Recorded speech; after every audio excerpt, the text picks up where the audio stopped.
Dans cet exercice, on nous demande de dresser le tableau de signes de la fonction f.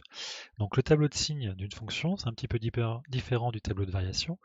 On ne va pas étudier les variations, savoir si notre courbe est croissante ou décroissante. On va simplement étudier son signe, savoir si cette fonction est positive ou négative. Donc on va commencer par dessiner un petit peu. Sur le début de notre courbe, si on regarde, nous sommes au-dessus de l'axe des abscisses. Ça veut donc dire que de -4 jusqu'à -3, notre courbe est positive. Ensuite, si on regarde, de -3 jusque 1, nous sommes en dessous de l'axe d'abscisse. On est donc négatif. On repasse au-dessus de 1 jusque 4, donc on va être positif. Et enfin, on repasse en dessous de 4 jusque 7, on va donc être négatif. Et bien tout bêtement, dresser le tableau de signes de la fonction f, c'est représenter ce que l'on vient de colorier dans un tableau. Donc pour ce faire, on va faire comme on a déjà fait pour les tableaux de variation. On va faire une ligne avec les x et on va séparer en dessous le signe de f de x. Et après, on va simplement retranscrire ce qu'on a colorié dans notre tableau. Donc notre courbe, on a remarqué qu'elle commençait au niveau du -4. Donc la première valeur qu'on va rentrer, c'est -4.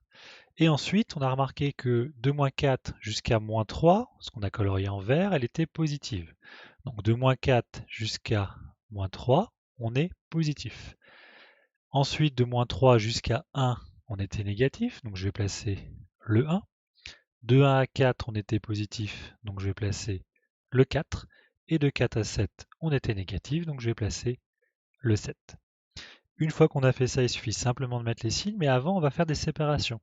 Simplement pour séparer les différentes zones. Donc, on avait un changement en -3, on avait un changement en 1 et on avait un changement en 4.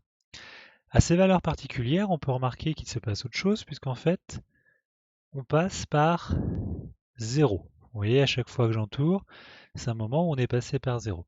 Donc simplement, ce qu'on va faire pour le signaler, dans notre tableau, on va mettre un 0. Alors attention, c'est pas un 0 barré, c'est simplement qu'on a une barre et un 0 ensemble, mais c'est bien un 0 simple.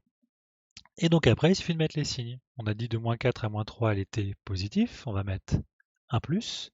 De -3 à 1, on a dit qu'elle était négative, on mettra un moins. De 1 à 4, on a dit qu'elle était positive, on mettra un plus. Et de 4 à 7, on a dit qu'elle était négative, on mettra un moins. Nous venons de dresser le tableau de signes de la fonction f.